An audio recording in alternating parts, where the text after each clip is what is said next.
দুনিয়াতে আমরা সব চাইতে শেষে এসেছি, আমরা শেষ উম্মত, আমরা সব চাইতে লাস্টে এসেছি। আল আউয়ালুনা ইয়াউমাল কিয়ামাতি, কিন্তু কিয়ামতের দিন আমরা সব চাইতে সবারই উম্মত থেকে আমরা আগে থাকবো। তারপরে নবী সাল্লাল্লাহু আলাইহি সাল্লাম বলেছেন যে সব চাইতে সব উম্মতের চাইতে আমাদের পূর্বে আমাদের মধ্যে ফয়সালা হবে কিয়ামতের দিন।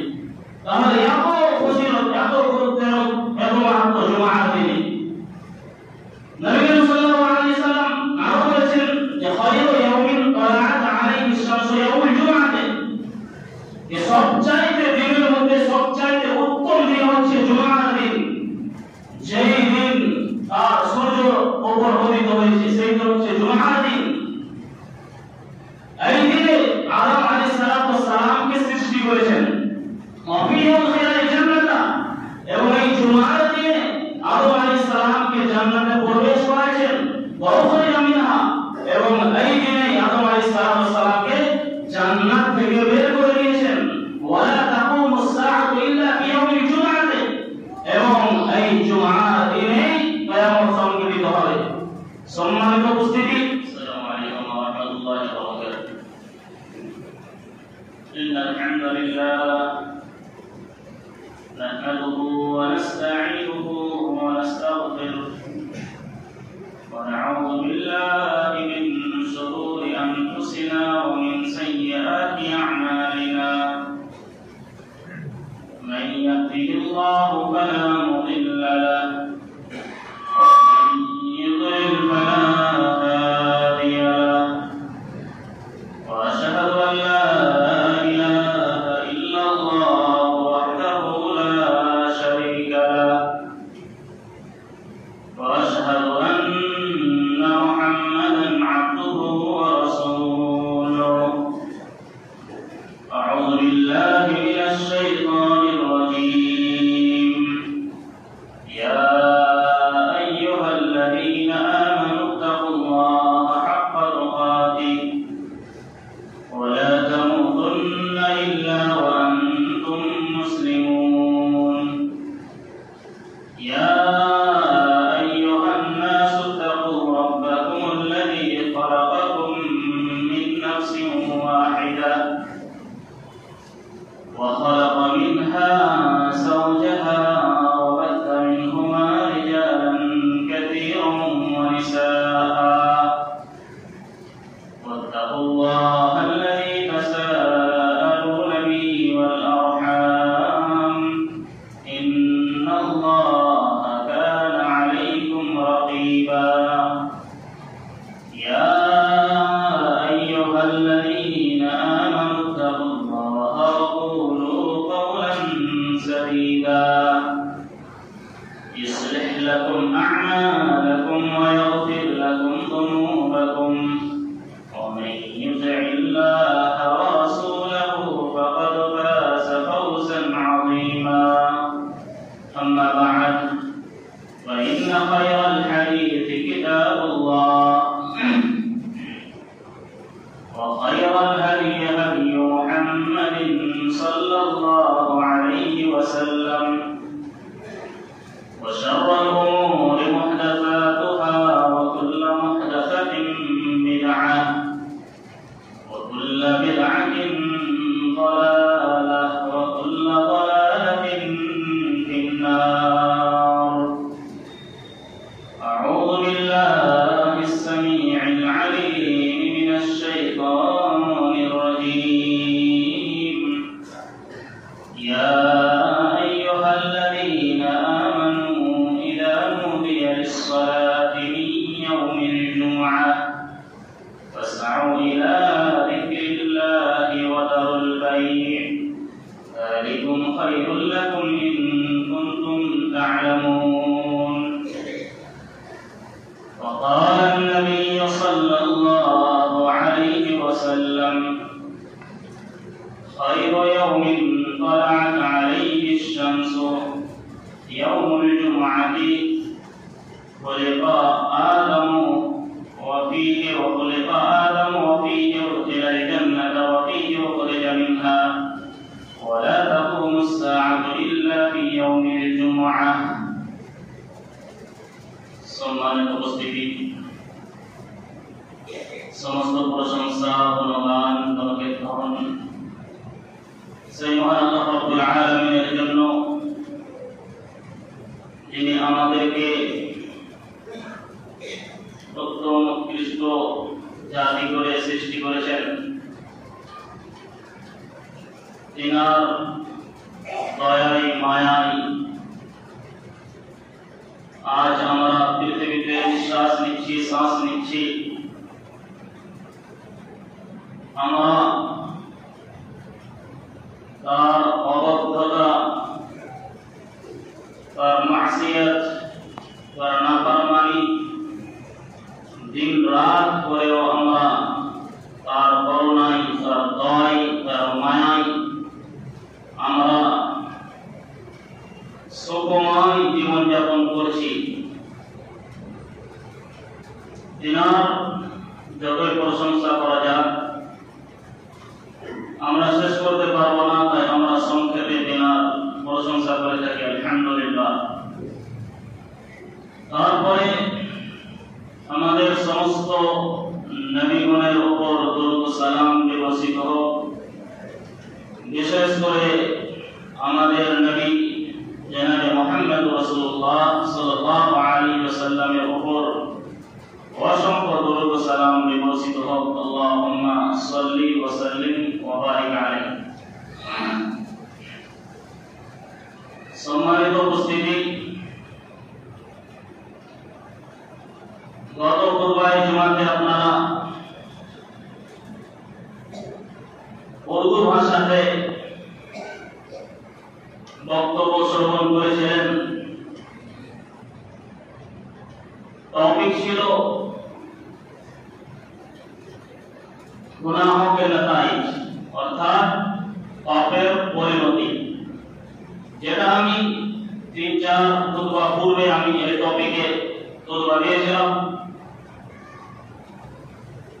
হয়তো কেউ বুঝতে পেরেছেন বা কম পেরেছেন এবং অনেকেই পুরোপুরি বুঝেছেন। গুনাহের ভয়াবহতা, পাপের ভয়াবহতা এবং পরিণতি দুনিয়া আখিরাতে আমাদেরকে ভোগ করতে হবে এবং করছি। তারই মধ্যে একটি পরিণতি তার দুনিয়াতে, যে পাপ করলে, গুনাহ করলে আল্লাহ তাআলার পক্ষ থেকে ক্ষুধার্ত এবং ভয়ের আযাব নেমে আসে। যেটা আজ আমরা সকলেই দেখছি, যে আজ আমরা আমাদের মধ্যে কত ভয় ভীতি, মানুষকে দেখে যানবাহনে চড়তে গেলে, কোথায় সফর করলে আমাদের মধ্যে মানুষের ভয় আল্লাহ তাআলা ঢুকিয়ে দিয়েছেন।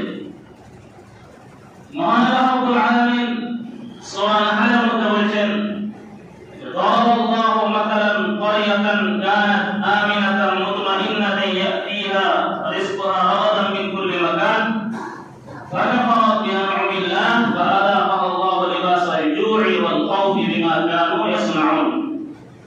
আল্লাহ তাআলা একটি কারিয়া, একটি বস্তি, একটি গ্রামের উদাহরণ দিয়ে বলেছেন, দারাবাল্লাহু মাসালান ক্বরিয়াতান কানাত আমিনাতান মুতমাইন্নাতান ইয়াতিহা, যে তাদের উপরে আমি নিয়ামতকে এবং তাদের উপরে বরকতকে আমি ছড়িয়ে দিয়েছিলাম এবং তাদের কাছে চারদিক থেকে বেশি পরিমাণে রুজি আসছিল। কিন্তু তারপরে যখন তারা আমার নাশুকরি করলো, আমার কুফরি করলো, তারা মাসিয়াত করলো, নাফরমানি করলো, তখন তাদের উপরে আমি ভুখের পদার্থ এবং মানুষের ভয়ের আযাব তাদের উপরে মুসাল্লাত করে দিলাম।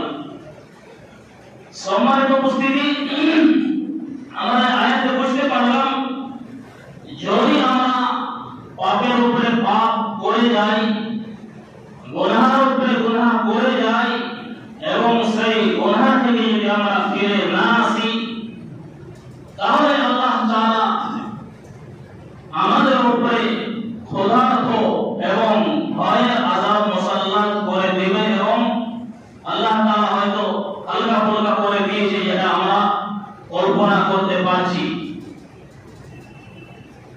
সম্মানিত উপস্থিতি, যে আমাদের মধ্যে আল্লাহ তাআলার কতটুকু ভয় ভীতি রয়েছে, যে আমাদেরকে তারই 2 খুতবা পূর্বে কবর সম্পর্কে, তার ভয়াবহতা সম্পর্কে আলোচনা হয়েছিল। তারপরে যদি আমাদের মধ্যে, আমাদের অন্তরে যদি আল্লাহ তাআলার ভয় না জাগে, তাহলে আপনাকে ভাবতে হবে, চিন্তা করতে হবে যে আমার অন্তরে তো আল্লাহর পক্ষ থেকে তালা লেগে যায়নি, আমার অন্তরে তো আল্লাহ তাআলার পক্ষ থেকে মোহর লেগে যায়নি, যে আমি এত কথা জাহান্নামের কবরের আযাব সম্পর্কে শ্রবণ করছি, তাও আমার অন্তরে একটুকু কাঁপুনি আসে না, আল্লাহ তাআলার ভয় ভীতি হয় না। আপনাকে চিন্তা করতে হবে, ভাবতে হবে যে আমার অন্তরে হয়তো আল্লাহর পক্ষ থেকে তালা লেগে গেছে, মোহর লেগে গেছে, জং পড়ে গেছে। সেই জংটাকে আপনাকে ছড়াতে হবে, খতম করতে হবে। সম্মানিত সুধী, হয়তো খুতবার মাধ্যমে যেই খতিব, ইমাম, যে কোনো জায়গার ইমাম যদি বড় ভাষা বলে এবং কোনো ব্যক্তি যদি ওই গুনাহটা করে, পাপ করে এবং ওই পাপের সম্পর্কে কিছু আলোচনা হয়ে থাকে, তাহলে আমরা কি করি? নিজের গায়ে নিয়ে নিই যে আমাকে সম্বোধন করে মৌলভী সাহেব খুতবা দিয়েছে। কখনো না, আপনি আমার ভাই, বাবা, চাচা, মামা, যে সম্পর্কে লাগুন না কেন, মুসলিম মুসলিম এক অপরের মুমিন মুমিন ভাই। আপনার আমি ক্ষতি চাই না যে আপনি দুনিয়াতে ক্ষতিগ্রস্ত হবেন এবং মরার পরে আপনাকে পস্তাতে হবে, এটা চাই না। কোন আলেম চাই না, যারা প্রকৃত আলেম চাই না। জানেন কেন আপনি নিজের গায়ে নিয়ে নিচ্ছেন এবং সমালোচনা করতে লাগছেন? আমি বলেছিলাম যে মসজিদের সামনে কেন লটারি বিক্রি হবে? লটারি কেন ক্রয় বিক্রি করা হবে? আমরা কি আজ সমস্ত মুসলিম যারা আমরা এই গ্রামের মডল মতব্বর রয়েছি, আলেম রয়েছি, তার সত্ত্বেও মসজিদের সামনে এত বড় পাপ কি করে হতে পারে? আমরা কি ভেবেছি? যদি এটাই হয় যে পাপ হোক এবং সেই পাপের ব্যাপারে কোনো আলোচনা হবে না, সেই গুনাহের ব্যাপারে কোনো আলোচনা হবে না, তাহলে মাফ করবেন, এটা বাধ্য আমি করতে হবে আমাকে। এমন আল্লাহ তাআলা আমাকে যে চুনেছেন, আমাকে চুজ করেছেন, এই জন্য চুজ করেছেন। আমি কখনো সেই হক বাদ দিয়ে মানুষের মুখ দেখে, মানুষের স্ট্যাটাস দেখে আমি খুতবা দিব, এটা কখনো হতে পারে না। যখন যেটা পাপ হবে, সেই পাপকে যদি বন্ধ না করা হয়, তাহলে সেটা আরো আগুন লেগে যাবে এবং ভয়াবহতা অর্জন করে নেবে। তাই আমার রিকোয়েস্ট, চাষটি গ্রামের মানুষের কাছে যত মুসল্লি রয়েছেন, সরদার মডল মতব্বর রয়েছেন, বিশেষ করে যেন মসজিদের সামনে মসজিদের উত্তরে কেউ জানে লটারি করায় বিক্রি না করে, এটা আমার রিকোয়েস্ট আপনাদের কাছে। সম্মানিত উপস্থিতি, খুতবা আজকের টপিক হচ্ছে জুমার গুরুত্ব, ফজিলত, মাহাত্ম্য। আমরা হয়তো জানি না যে জুমার কি ফজিলত রয়েছে, গুরুত্ব কি রয়েছে, আমি তো জানি না। হয়তো এখানে কোনো মানুষ এক অপরের সাথে কথা বলে না, ইশারা করে না, কিন্তু শোনা গেছে যে দ্বিতীয় ফজরে, তৃতীয় ফজরে মানুষ, আমাদের যুবকেরা গোল হয়ে বসছে এবং এক অপরের সাথে কথা বলা করছে। এটা রাসূলুল্লাহ সাল্লাল্লাহু আলাইহি সাল্লামের উপরে এটা একটা খারাপ প্রভাব। যে এখানে আলোচনা হচ্ছে আল্লাহ এবং রাসূলুল্লাহ সাল্লাল্লাহু আলাইহি সাল্লামের কথা আলোচনা হচ্ছে, এবং তার কথার উপরে আপনি আমি নিজের কথাকে আপন করছি এবং বলাবলি করছি।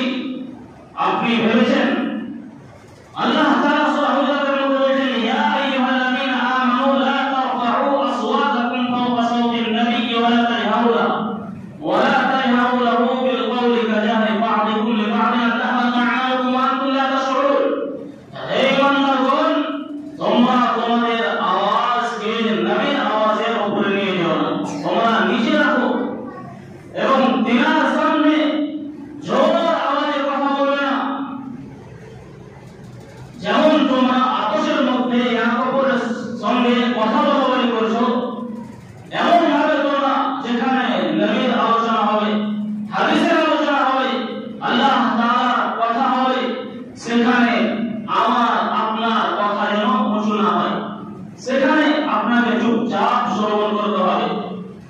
হতে পারে আপনার যত আমল করেছেন 40 বছর 50 বছরে, হতে পারে আপনার আমল বরবাদ হয়ে যেতে পারে এবং আপনি টেরও পাবেন না, আপনাকে শ্রবণ হবে না, আপনাকে খবর হবে না, আপনি জানতে পারবেন না যে আমার আমল সব বরবাদ হয়ে গেছে। সম্মানিত সুধী, তাহলে আমরা আয়াত দ্বারা কি বুঝলাম? যেখানে এখানে আল্লাহ এবং আল্লাহ রাসূলের কথাই হচ্ছে, তাহলে আমরা কি করে আমরা এক অপরের সঙ্গে কথা বলাবলি করতে পারি?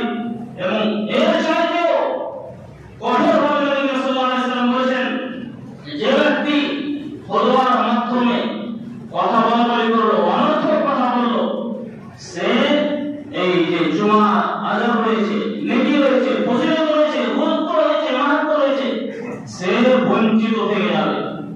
সে আর ফজিলত পাবে না, আর নেকি পাবে না। তার নামাজ হবে যোহরের নামাজ, সে জুমার নামাজ পড়তে এসেও তার গণনা হবে, খাতায় লেখা হবে যোহরের নামাজ। সম্মানিত উপস্থিতি, এর অনেক ফজিলত রয়েছে, অনেক গুরুত্ব রয়েছে। আল্লাহ নবী সাল্লাল্লাহু আলাইহি সাল্লাম বলেন, আল্লাহু আনিল জুমআতি মান কানা ক্বাবলানা, যে আল্লাহ তাআলা আমাদের পূর্বেকার যত উম্মত এসেছেন তাদেরকে এই জুমা থেকে বঞ্চিত করে রেখেছিলেন। ফাকানা ইয়াহুদি ইয়াউমুস সাবতি, ইহুদিদের জন্য ছিল শনিবারের দিন, ওয়া কানা নাসারা ইয়াউমুল আহাদ, এবং নাসরানীদের ঈসাইদের জন্য রবিবারের দিন ছিল। ফাজা আল্লাহু বিনা, তারপরে আল্লাহ তাআলা আমাদেরকে নিয়ে আসলেন, ফাহাদানা আল্লাহু লিয়াউমিল জুমআতি, এবং আল্লাহ তাআলা আমাদেরকে জুমার দিকে রহনুমাই করলেন। তারপরে নবী সাল্লাল্লাহু আলাইহি ওয়াসাল্লাম বলেছেন যে ফাজআল জুমআতা ওয়াস সাবতা ওয়াল আহদ, তারপরে আল্লাহ তাআলা এই দিনগুলোকে সাজিয়েছেন, প্রথমে জুমা, তারপরে শনিবার, তারপরে রবিবার। ওয়াকাযালিকা হুম তাবউন লানা ইয়াওমাল কিয়ামাতি, এবং সেই দিন কাল কিয়ামতের দিন তারা আমাদের পিছনে থাকবে। নাহনুল আখিরুন মিন আহলি দুনিয়া, দুনিয়াতে আমরা সবচাইতে শেষে এসেছি, আমরা শেষ উম্মত, আমরা সবচাইতে লাস্টে এসেছি। আল আউয়ালুনা ইয়াওমাল কিয়ামাতি, কিন্তু কিয়ামতের দিন আমরা সবচাইতে সবারই উম্মত থেকে আমরা আগে থাকবো। তারপরে নবী সাল্লাল্লাহু আলাইহি সাল্লাম বলেছেন যে সবচাইতে সব উম্মতের চাইতে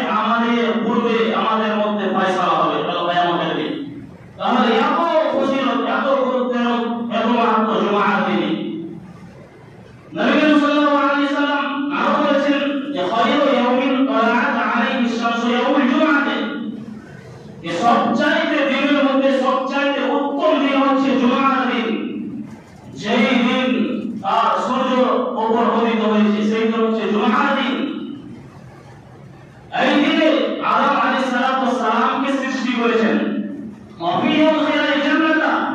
এবং এই জুমার দিনে আদম আলাইহিস সালামকে জান্নাতে প্রবেশ করাইছেন এবং এই দিনে আদম আলাইহিস সালামকে জান্নাত থেকে বের করে দিয়েছেন। ওয়ালা তাকুমুস সাআতু ইল্লা ফি ইয়াউমিল জুমআতি, এবং এই জুমার দিনে কিয়ামত সংঘটিত হবে। সম্মানিত উপস্থিতি, আর আমরা এই দুটি হাদিস দ্বারা বুঝতে পারলাম এই জুমার দিন হচ্ছে দিনের মধ্যে সরদার, এবং এই জুমার দিনকে নবী করিম সাল্লাল্লাহু আলাইহি সাল্লাম ঈদের দিন বলেছেন, এই সপ্তাহের ঈদ। আর নবী করিম সাল্লাল্লাহু আলাইহি সাল্লাম বলেছেন যে এই সবচেয়ে উত্তম এবং ভালো দিন, দিনের মধ্যে যার উপর সূর্য উদিত হয়েছে সেটা হচ্ছে জুমার দিন। এই জুমার দিন আদম আলাইহিস সালামকে সৃষ্টি করেছেন এবং এই দিনে তাকে জান্নাত থেকে বের করে দেওয়া হয়েছে, এবং এই জুমার দিনে তার মৃত্যু ঘটেছে। এই জুমার দিনে তার তওবা কবুল করা হয়েছে, এবং এই জুমার দিনে এমন একটা সময় রয়েছে, এমন একটা সময় আসে এই জুমার দিনে যেই সময় কোনো বান্দা যদি নামাজ পড়ে এবং আল্লাহ তাআলার কাছে কিছু চায় তো সেটা তাকে আল্লাহ তাআলা দান করে, এবং সমস্ত জীব জন্তু পশু পক্ষী জিন এবং মানুষ ব্যতীত প্রত্যেকটা জীব আল্লাহ তাআলা এই কিয়ামতের আশা তারা মুনতাজির করে, ইন্তজার করে, এবং তারা ভয় করে যে কিয়ামত কখন চলে আসবে, কোন জুমাতে চলে আসবে। প্রত্যেকটা জীব জন্তু ভয় করে, এবং এই জুমার দিনে কিয়ামত সংঘটিত হবে, এবং এই জুমার দিনে সিংহায় ফুঁক মারা হবে, এবং জোরদার একটা আওয়াজ আসবে, এবং সমস্ত কীট পতঙ্গ জিন মানুষ সমস্ত মরে যাবে। সম্মানিত উপস্থিতি, তার এই জুমার দিনে হচ্ছে এতটা গুরুত্ব এবং মাহাত্ম্য যে জুমার দিনেই একটা এমন ঘড়ি আছে, একটা সময় আছে যে সময় যদি আপনি আমি দোয়া করি তাহলে আল্লাহ তাআলা সেই দোয়াকে কবুল করবে, এবং আপনি যে কিছু চাইবেন আল্লাহ তাআলা সেটা আপনাকে প্রদান করবেন। এই সময়টা কখন আসবে, কোন সময়ে আমরা এই সময়টা জানতে পারবো, আমি পরে এই সময়টা বলছি। সম্মানিত উপস্থিতি, তারপরে নবী সাল্লাল্লাহু আলাইহি ওয়াসাল্লাম বলেছেন যে ইন্না মিন আফসাল আইয়ামিকুম ইয়াউমুল জুমআতি, এই সবচেয়ে উত্তম দিন হচ্ছে দিনের মধ্যে জুমার দিন। এই দিনে আদম আলাইহিস সালামকে সৃষ্টি করেছেন, এবং এই দিনে আদম আলাইহিস সালামের তওবা কবুল করা হয়েছে, এবং এই দিনে সিংহায় ফুঁক মারা হবে, এবং এই দিনে একটা জোরদার ভয়ঙ্কর আওয়াজ আসবে, যেই আওয়াজ কোনো জিন পশু পাখি মানুষ সহ্য করতে পারবে না, এবং সবাই মরে যাবে এবং কিয়ামত সংঘটিত হয়ে যাবে। সম্মানিত উপস্থিতি, তাহলে এই সমস্ত হাদিস দ্বারা আমরা বুঝতে পারলাম যেখানে নবী করিম সাল্লাল্লাহু আলাইহি সাল্লাম জুমার দিনের গুরুত্ব মাহাত্ম্য ফজিলত বর্ণনা করেছেন, সেখানে নবী করিম সাল্লাল্লাহু আলাইহি সাল্লাম এর বৈশিষ্ট্যগুলো বর্ণনা করেছেন। যেমন আদম আলাইহিস সালামকে সৃষ্টি করেছেন, এই দিনে তার তওবা কবুল করা হয়েছে, এই দিনে তাকে জান্নাতে প্রবেশ করালেন, এবং এই দিনে জান্নাত থেকে তাকে বের করে দিয়েছেন, এবং এই দিনে এমন একটা সময় আছে যে সময়ে বান্দা দোয়া করলে তার দোয়া কবুল করা হবে, এবং এই দিনে কিয়ামত সংঘটিত হবে। সম্মানিত উপস্থিতি, তারপরে আমরা আসি যে জুমার দিনে জুমার নামাজের আদেশ এবং সেটাকে ছেড়ে দেওয়া কঠোরভাবে নবী সাল্লাল্লাহু আলাইহি সাল্লাম বর্ণনা করেছেন, এবং কঠোরভাবে ওয়াঈদ বর্ণনা করেছেন। আল্লাহ তাআলা বলেছেন, ইয়া আইয়ুহাল্লাযীনা আমানু ইযা নুদিয়া লিস-সালাতি মিন ইয়াউমিল জুমআতি ফাসআউ ইলা যিকরিল্লাহি ওয়া যারুল বাইত। হে ইমানদারগণ, যখন জুমার নামাজের জন্য আযান বলা হয়, তোমাদের কানে আযান যাবে, তখন তোমরা এই সালাতের জন্য জিকিরের দিকে তোমরা দৌড়ে এসো, ওয়া যারুল বাইত, এবং তোমরা ব্যবসা বাণিজ্য কেনা বেচা তোমরা ছেড়ে দিয়ে তোমরা তাড়াতাড়ি মসজিদে চলে এসো। তারপরে নবী সাল্লাল্লাহু আলাইহি সাল্লাম বলেছেন যে আল হাক্কু ওয়াজিবুন আলা কুল্লি মুসলিমিন, প্রত্যেকটা মুকাল্লাফ ব্যক্তির উপরে এই জুমার সালাতকে ফরজ করা হয়েছে এবং আর শুধু 4 ব্যক্তি ছাড়া ইল্লা আরবাতুন 4 ব্যক্তি ব্যতীত 4 ব্যক্তি কারা? প্রথম নম্বর হচ্ছে আব্দুল মামলুকুন, ওই গোলাম যে গোলাম কাউরি মিলকিয়তে থাকবে, আবি মুরাতুন এবং মহিলা, আও সাবিয়ুন এবং বাচ্চা নাবালিগ বাচ্চা, আবি মুরাতুন আও মারিদুন এবং ওই অসুস্থ ব্যক্তি, এই অসুস্থ ব্যক্তি মসজিদে আসার সে ক্ষমতা রাখে না। তাহলে 4 ব্যক্তি ব্যতীত প্রত্যেকটা মানুষের উপরে জুমার সালাতকে ফরজ করা হয়েছে। প্রত্যেক 5 ওয়াক্ত নামাজ ফরজ, কিন্তু এটা খাস করে জুমার দিনে তার ফজিলত বর্ণনা করতে গেলে নবী সাল্লাল্লাহু আলাইহি ওয়াসাল্লাম বলেছেন প্রত্যেকটা ব্যক্তিকে জুমার সালাতে জামাতের সাথে তাকে সালাত আদায় করতে হবে। সম্মানিত উপস্থিতি, জুমার সালাত যদি আমরা ছেড়ে দিই, আজ অনেক এরকম মুসলিম রয়েছে যে আমাদের মধ্যে তারা জুমার সালাত আদায় করে না, তারা ছেড়ে দিচ্ছে জুমার সালাত। ইয়ার ভয়াবহতা কি, ইয়ার কঠিন শাস্তি এবং ইয়ার অনেক ভয়াবহতা রয়েছে। নবী সাল্লাল্লাহু আলাইহি ওয়াসাল্লাম বলেছেন, মান তারাকা সালাতা জুমাইন তাহাওয়ান বিহা তাওয়া আল্লাহু আলা কলবিহি, যে ব্যক্তি 3 জুমা লাগাতার ছেড়ে দেবে তো আল্লাহ তাআলা তার অন্তরে মোহর লাগিয়ে দিবে। যে ব্যক্তি জুমার নামাজ জুমার সালাত 3 জুমা লাগাতার ছেড়ে দেবে তার অন্তরে আল্লাহ তাআলা মোহর বেঁধে দেবে। আর নবী সাল্লাল্লাহু আলাইহি ওয়াসাল্লাম বলেছেন যে লা ইয়ানতাহিয়ান্না আকওয়ামুন আন ওয়াদঈউল জুমআতি আও ইয়াখতিমান্না আল্লাহু আলা কুলুবিহিম থুম্মা লা ইয়াকুনান্না মিনাল গাফিলিন।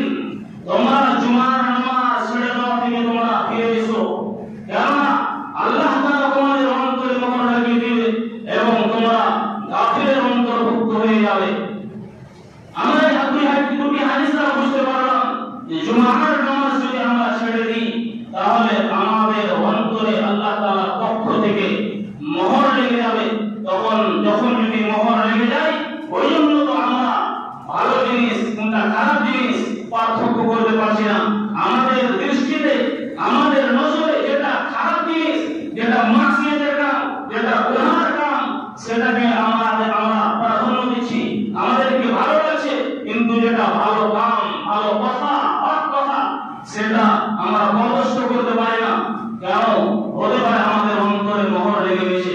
আমাদেরকে চিন্তা ভাবনা করা দরকার, আমাদেরকে ভাবা দরকার, কেননা শয়তান তো চায়, শয়তান আপনার সামনে প্রত্যেকটা খারাপ জিনিসকে এমন ভাবে সাজিয়ে তুলবে এবং এমন ভাবে রওশন মুজাইয়ান করে তুলবে যে আপনি সেটার উপরে আপনি ভেসে যাবেন এবং সেটাকে প্রাধান্য দিবেন। ভালো জিনিসটা আপনার নজরে ভালো লাগবে না, এটাই স্বাভাবিক।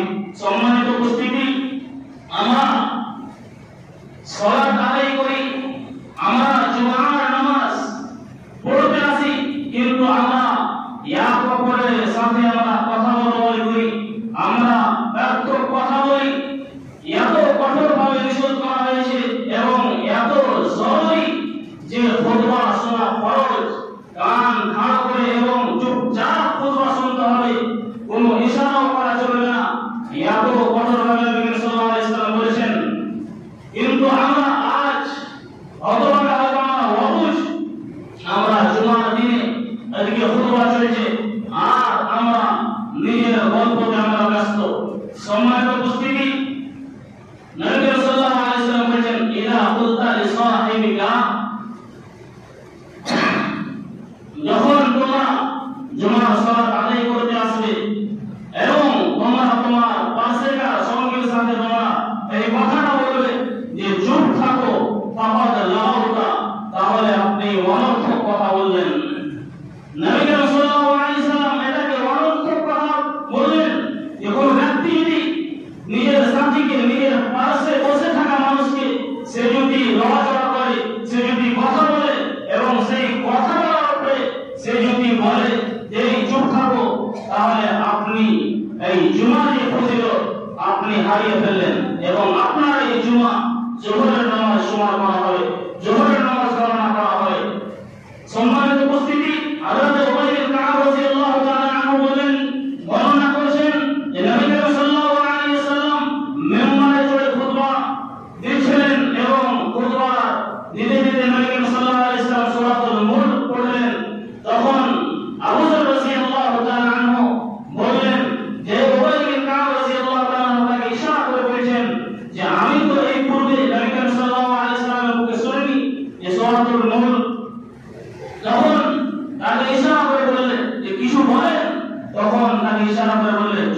বললেন ইশারাতে, কথাতে নয় ইশারাতে বললেন। তখন যখন নামাজ পড়ে ফারেক হয়ে গেলেন, নামাজ পড়া হয়ে গেল, জুমার সালাত আদায় করা হয়ে গেল, তখন আবু যর গিফারী রাদিয়াল্লাহু তাআলা বললেন যে আপনাকে আমি জিজ্ঞাসা করলাম যে নবী সাল্লাল্লাহু আলাইহি সাল্লামকে আমি এর পূর্বে কখনো সালাতুল মুলক পড়তে দেখিনি, তো এটা আপনি বললেন আপনি চুপ থাকলেন। তখন উবাই বিন কাব রাদিয়াল্লাহু তাআলা বলেছেন যে আপনি আপনার এই জুমার ফজিলতকে হারিয়ে ফেলেছেন। তখন তিনি রাগান্বিত হয়ে রাসূলুল্লাহ সাল্লাল্লাহু আলাইহি সাল্লামের কাছে গেলেন, নালিশ জানালেন, নবী সাল্লাল্লাহু আলাইহি সাল্লামকে বললেন যে উবাই বিন কাব রাদিয়াল্লাহু তাআলা বলেছেন যে আমি জুমার সালাত থেকে আমি আর ফজিলত থেকে বঞ্চিত হয়ে গেছি। তখন নবী সাল্লাল্লাহু আলাইহি সাল্লাম বললেন সাদাকা উবাই, উবাই রাদিয়াল্লাহু তাআলা সত্যি বলেছেন।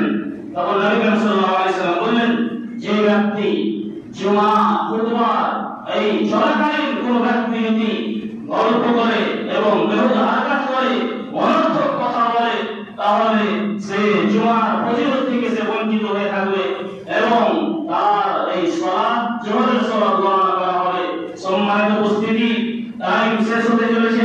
আমরা আল্লাহ তাআলার কাছে দোয়া করব, হে আল্লাহ তাআলা তুমি আমাদেরকে হাদিস কোরআন বোঝার শক্তি প্রদান করো। সকলে বলি আল্লাহুম্মা আমিন। আমরা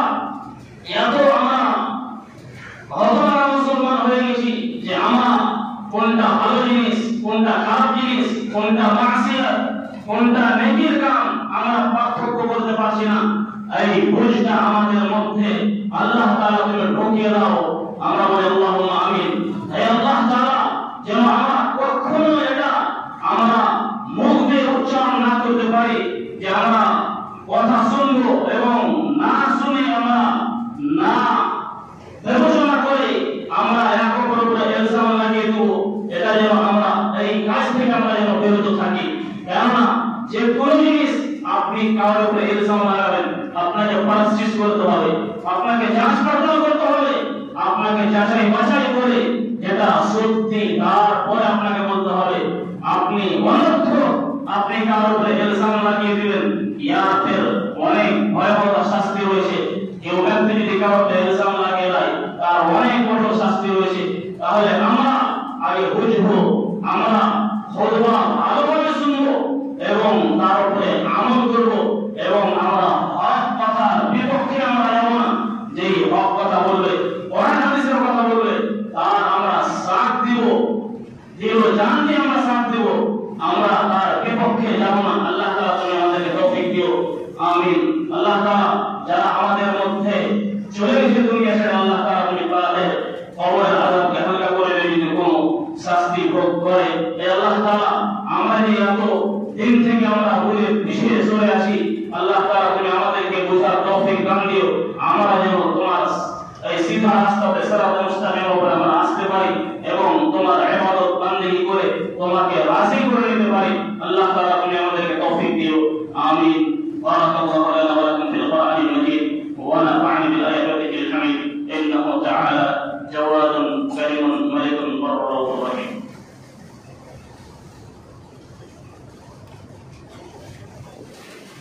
إن الحمد لله نحمده ونستعينه ونستغفره ونعوذ بالله من شرور أنفسنا ومن سيئات أعمالنا. من يهده الله فلا مضل له ومن يضلل فلا هادي له.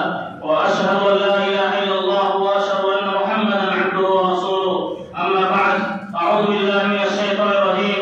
إن الله وملائكته يصلون على النبي يا أيها الذين آمنوا صلوا عليه وسلموا تسليما.